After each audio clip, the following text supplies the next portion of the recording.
Welcome to the Freak Review, where we talk about good music. Hopefully you guys are all ready for Hurricane Sandy, or maybe you're just out of the way of where the storm is going to hit, or maybe you just don't care and you want to talk about good music. I like option 3 the best. We're going to be talking about The Second Law by Muse, a band who until recently I did not like a whole lot. Let's get this out of the way first. This album is receiving tons and tons and tons of bad press all over the internet. But here I am to tell you that this album is some of the most enjoyable songs I've heard in 2012. You just gotta convince yourself not to take it super seriously. See, Muse has always had these big aspirations for being a progressive band. They thought themselves these innovative, groundbreakers in the music scene, when really they were just an alternative rock band with some decent technical skill and a kind of melodramatic vocalist.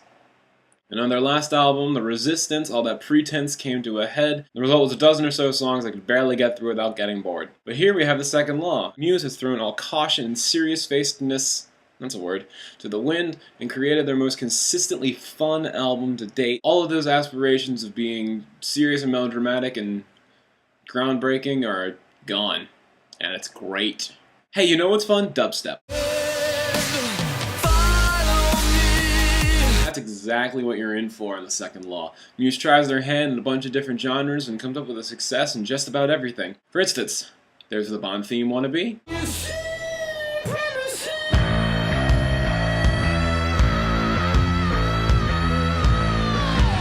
Queen imitation. Because I choose to thrive.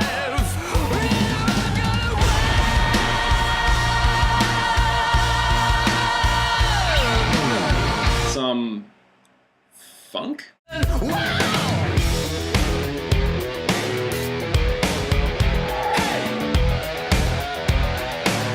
And, well, you thought Follow Me was dubstep.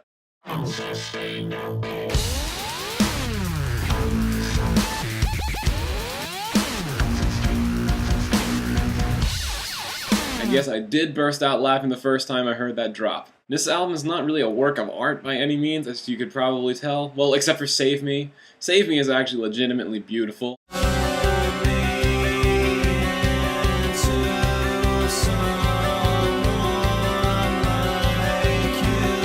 There are plenty of songs, however, that just fall flat, and they're kind of the most traditional Muse songs.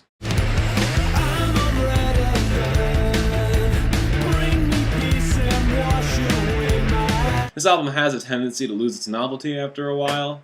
The moral of the story is this album is fun.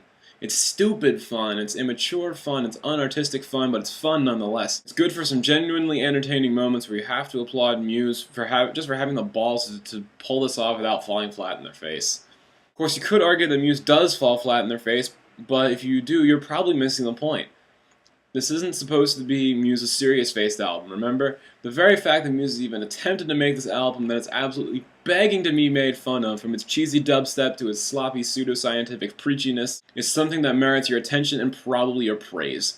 I'm generally not an advocate for music that requires you to turn off your brain to fully enjoy it, but in this case, The Second Law will forcibly turn off your brain and make you enjoy it. That might have come out wrong, but the moral of the story is this is really good. I've had enough fun with The Second Law to give it a 7 out of 10. The best tracks are Save Me, Unsustainable, and Panic Station. I'm done with that. Go listen to good music, everybody.